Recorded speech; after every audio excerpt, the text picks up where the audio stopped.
Well, hello and welcome to another day on Cornwall Pocket Farm. My name is Jenny and today it's another one in my Make, Do and Mend series.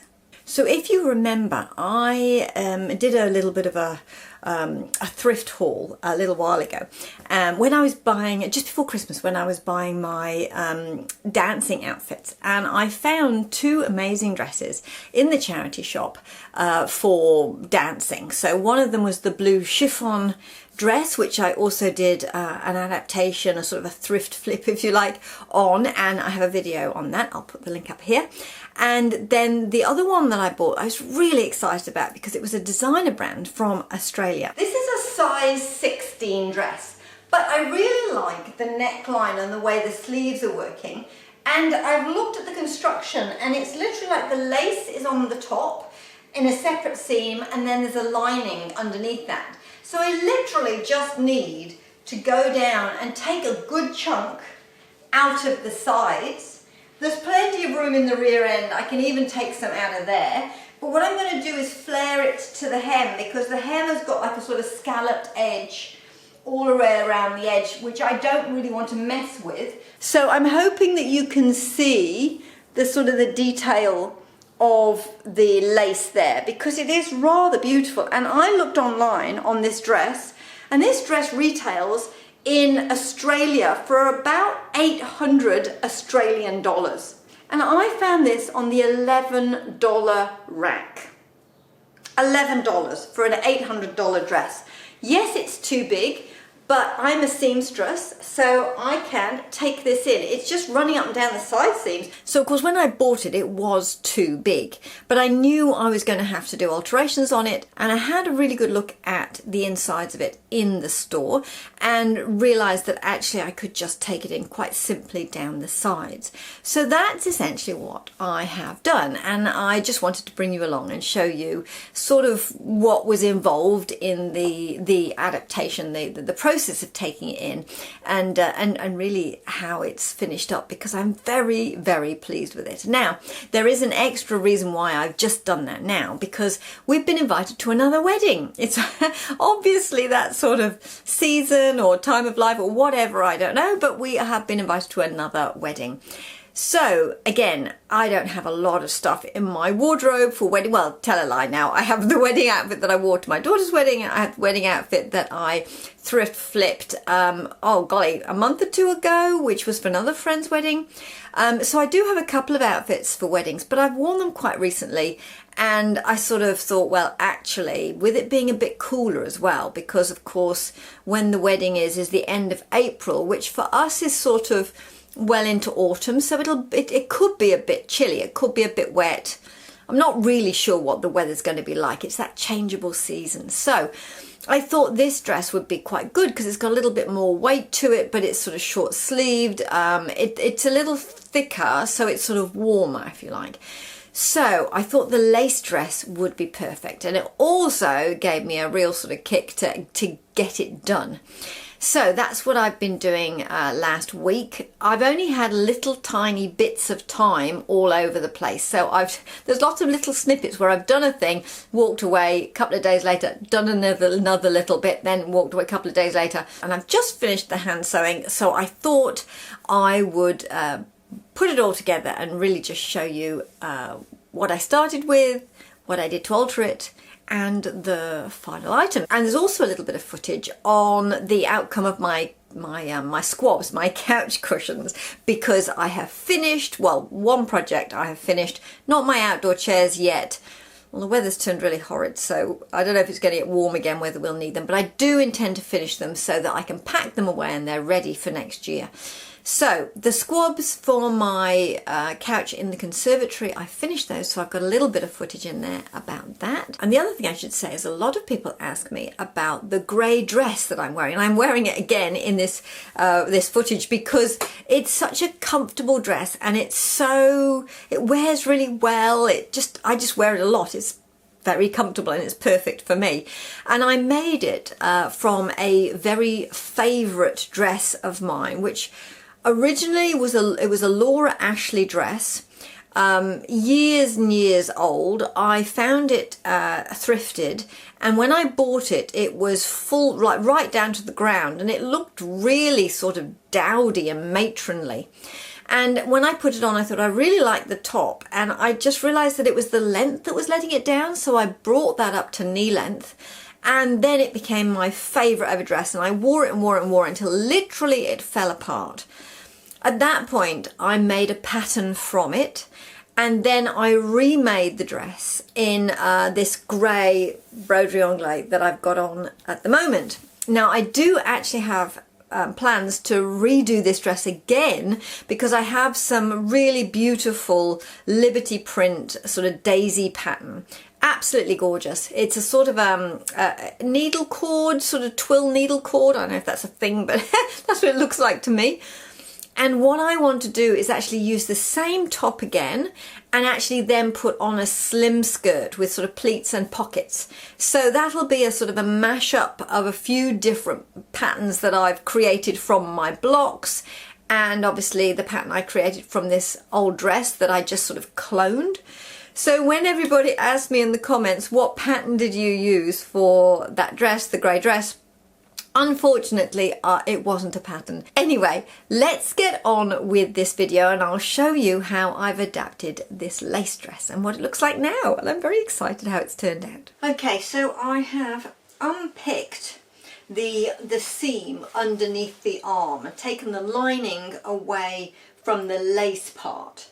I'm not going to actually unpick the side seams because there's so much that needs to come in that that's probably going to get chopped off anyway. But actually, just looking at the inside, it has already been taken in. I don't know if you can see that, probably not, but it has already been taken in more at the top. So the lady who had this before was obviously smaller on the top and larger on the hips, and so there was a chunk taken in here. It looks potentially could have been professionally done, but anyway, what I've done is I have just basically taken all the extra out of the arm size, perhaps, the arm bit here, taken it all out and just sort of run that down, and I'm just going to try it on and see how it's going to fit with sort of the most taken out that I can. So that's the first thing to do, just to pin this all the way down and then try it on. I have just taken in all that I could take in sort of for the underarm bit, so where the cap sleeve comes in, I've taken out all the excess there. Now it's a pretty good, it's nice and fitted on the top, but clearly way too tight, way too tight on the bottom.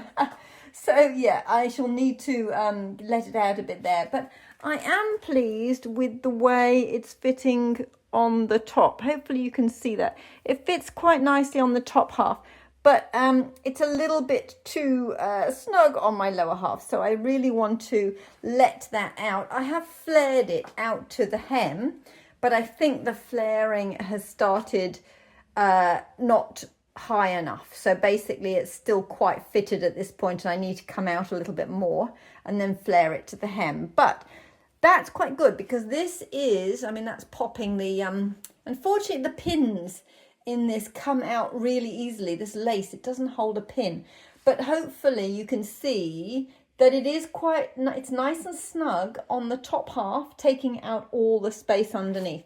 Now the sleeves do sort of hang out over like a cap sleeve, but I'm okay with that. I think that's quite nice actually. I mean, I could take that in a little bit, but that's going to restrict my movement, and I want movement. It's going to be a dress for dancing, so I want to have that freedom of movement. So clearly I need to let it out a little bit over my hips. I've flared it out to the hem because I want to keep that scalloped edge, but I've obviously flared it out too low, so I need to flare it up a little bit closer to the waist. So I'm just going to do those alterations, just move the pins a little bit, try it on again, and hopefully the fit will be right. Once the fit is right, then I can stitch in the lace, and then of course I'll need to do the same with the lining, because the lining, I mean, I'll leave a little bit more room perhaps in the lining, just so that, but actually the lining actually's got a little bit of give. yeah, so I'll allow more in the line, if that makes sense. Am I making myself clear here? Probably not. I'm going to make the lining just a little bit bigger in the hips so that when I sit down, the lining fabric, which isn't as stretchy, will accommodate the sitting downness. The lace on the top will stretch. That will be fine sitting down. That's the plan. I think that's better. It's not quite as sort of grippy around the rear end. I think it still has a nice shape. It's still fitted well on the waist and around the back. There's a little stretch to this lace actually, which is quite nice. So yeah, I'm quite pleased with that. The pins are still dropping out, but it's fitting nicely around the back and not sucking under my rear end as it was before. And yeah, I think that's quite a nice fit. Yeah. And I've flared it out to the original width at the hem, so I don't have to mess with that lace. So that's rather nice. Okay, happy with that. It's another day now, as you can see by my change of outfit. And that's what I absolutely love about having my own sewing room, is that I literally have left this on the table, walked out, closed the door, and then I can come in another day and carry on with it. So, where were we? Of course, it's only a minute for you. You know exactly where we were. I've just got to try and remember where we are in my head. So I've pinned all the side in the lace layer. I just now... Oh, that's Maggie sneezing. I think she's got something up her nose today. She keeps sneezing. Maybe she's got allergies. I don't know. Anyway, I just need to basically stitch down the pin marks that I made because I've tried it on and I'm happy with that fit. I have taken it in more here and then taken the flare out earlier so that it accommodates my hips and then goes out to the original flare because of that nice scalloped pattern, so I don't have to change the hem. So the next thing I need to do is just basically sew down the side seams. Then what I'll need to do is do the same on the lining, allowing a little bit more room because it's not as stretchy as the lace, and that's the job. So let's get on with that. So I've just taken the thread off my machine because it was all threaded up with the sort of the cream colour that I've been doing those squabs with. Oh, I've finished the squab actually. I should show you what that couch looks like now. I haven't finished the outdoor squabs. Anyway, I thought it was really funny actually when people were saying in the comments, I had no idea that squabs were baby pigeons. So I haven't taken up pigeon keeping. There's probably a name for that. I don't know. There's probably a fancy name for pigeon keeping. Anyway, I haven't taken up pigeon keeping, but I was sorely tempted when somebody mentioned it. Anyway, the squabs I'm talking about are basically sort of cushions, if you like, sort of upholstery type things to sort of to be more comfortable when you're sitting down on chairs.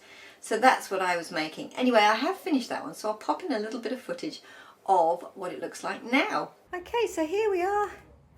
This is the couch now completed. I've tried to make the pattern sit in a sensible sort of order. Underneath, I've got zips now all along the base of this one, which means that I can take it off and wash it. From this one I put a zip so it went up here along the back and also halfway down this side so I could actually get it on and off. So that's it in its naked state. So usually it has these cushions on as well. These cushions came from the charity shop and I mean, they don't match brilliantly, but they're not awful. But generally these cushions are actually for my outdoor seat. So in the winter, that chair, which currently has a bunch of leaves on because my grape is shedding all its leaves at the moment, it being autumn, that couch there, little couch, actually sits round there where that white chair is. It just sits along here. So in the winter I sit there. It's a beautiful sunny spot for a nice coffee in the morning. In the summer it goes around the corner like that and makes room for our bigger outdoor set, which is obviously we have friends around in the summer and we sort of sit there in the evenings and we need a bit more sort of a seatage. So of course I'm taking the thread off this machine now, and that was the pale colour that I used for that. And now I'm putting the thread on for this dress. But it's so wonderful when I go to my bobbins, and because this is a colour that I wear all of the time, I already have a bobbin wound with a colour that'll do perfectly well. I haven't bought any special thread for this alteration, but honestly, when I look at my thread rack, there is so much blue on there. Yeah, a lot of blue and a lot of red and quite a bit of green. Okay, it's quite tricky because it's all stitched, and I've tried not to unstitch any of the darts. It's quite awkward to get in there, but I think I should be able to manage it if I just sort of fiddle around a little bit and take it slowly. So let's try that.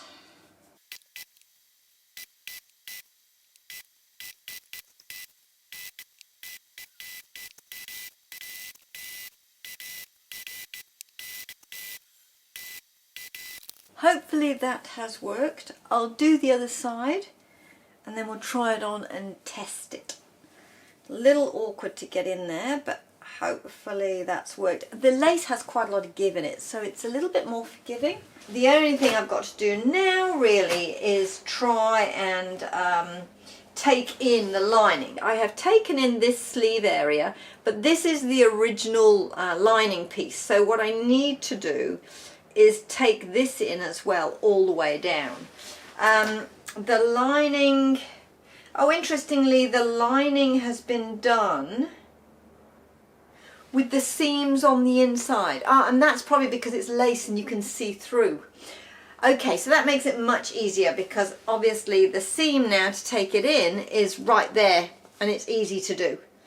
That's easy. Okay, I thought that often when you, well, most of the time when you do a lining, you turn the lining towards the sort of the good side of the lining is facing your body, and the bad side, the working side, the one with the seam allowances on, is against the back of the facing fabric, so that essentially the seam allowances are together and hidden. But because this is a lace dress and obviously you can see through it, they've done it the other way, so that's much easier for me. So now all I need to do is take in this piece to match, and again, looking at this has already been done before because I can see the alteration here, so that makes it quite easy. I will just match the other, pin it, double check it, and then stitch it down.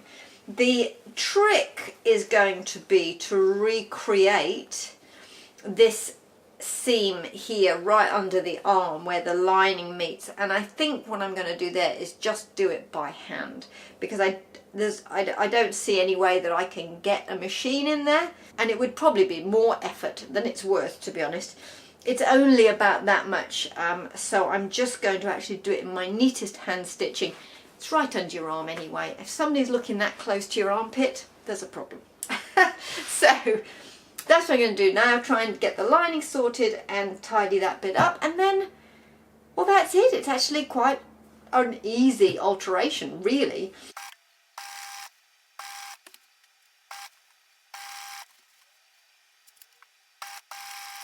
I will need to trim off the excess on here and then try and neaten it as best I can because it's on the inside of the garment, so I'll probably try and do a sort of a faux French seam. May not be possible, but I'll try. Yeah. Okay, do the other side, and then this is done. Then I need to just do this hand stitching on the underarm, I think. Yeah. Well, I've just about got to the hand stitching now, and it is a disgustingly filthy day outside. So it's the perfect day to be inside hand stitching these sort of armpit, the underarm seam. Let's call it that. Let's call it the underarm seam. Right. The actual stitching was a bit fiddly, as you saw. But once the stitching was done and it was fitted, then I had to sort of trim and finish all the edges, and I know you can't see it, but I'm a bit of a perfectionist and I sort of feel that it's a very beautiful dress. Well, I think it's a very beautiful dress, and so I want to sort of finish it properly. So I am now just finishing this last bit of stitching, so I thought I'd bring you along while I was doing it for a bit of a chat. So as I say, horrible, horrible weather today. It is pouring with rain. We have, oh, very fiddly, very fiddly. We have one of these atmospheric rivers, a river in the sky, which makes it very wet and moist and quite sort of humid.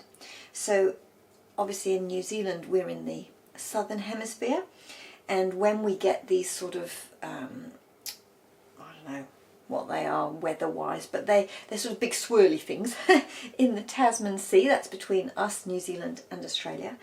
And what they do is sort of draw down all this hot, moist air from the tropics. And so that's what we've got going on at the moment. And we absolutely, hang on, let me get this bit done. We absolutely need the rain. I mean, the garden is so dry. I've got a heap of seedlings out there and they really need to go in the garden, but they can't go out until we've got moisture, because A, they won't survive, and it's impossible to dig in the ground. It's like concrete, literally. It's pickaxe stuff. So this should soften the surface, which will be brilliant. So in the next couple of days I'll be out putting my seedlings in the ground. The first job, of course, is to clear all the sort of the old summer crops, if you like. They've finished producing, but I haven't taken them out because it's really important to have the roots in the soil. And of course I have a bunch of weeds, because any plant in the garden, any sort of roots in the soil, holds the moisture, it holds the soil in place, because of course if you have dry soil with no plants in it and there's a bit of wind, you lose your topsoil. So I always leave the plants in the ground until I'm ready to plant something else, at which point I clear the beds, put in the new plants, and then put some mulch around. But anyway, they are waiting, and in the next couple of days, well, when the rain stops, I'll get out and put those in the garden. But in the meantime, it's very much an indoor fiddly. I can't talk. Can't talk and stitch at the same time, evidently. So in the meantime, it's a very... Oh, I've got a knot. Right. So in the meantime, it's the perfect day to be inside doing this bit of hand stitching. And now I have my lights. Nothing will stop me from doing the reveal, because usually on a day like this, I would not be able to do the reveal, because obviously I can't do it in this tiny little space. You would only see this much of me. So I have to do it outside in my kitchen lounge sort of area. And I don't have decent lights there. So it means that if it's dull like this, you just wouldn't be able to see the item. And of course it's a dark navy. So, you know, you're not going to be able to see the detail of what it looks like. But with the magic of technology, now I have my new lights, I should still be able to do the reveal.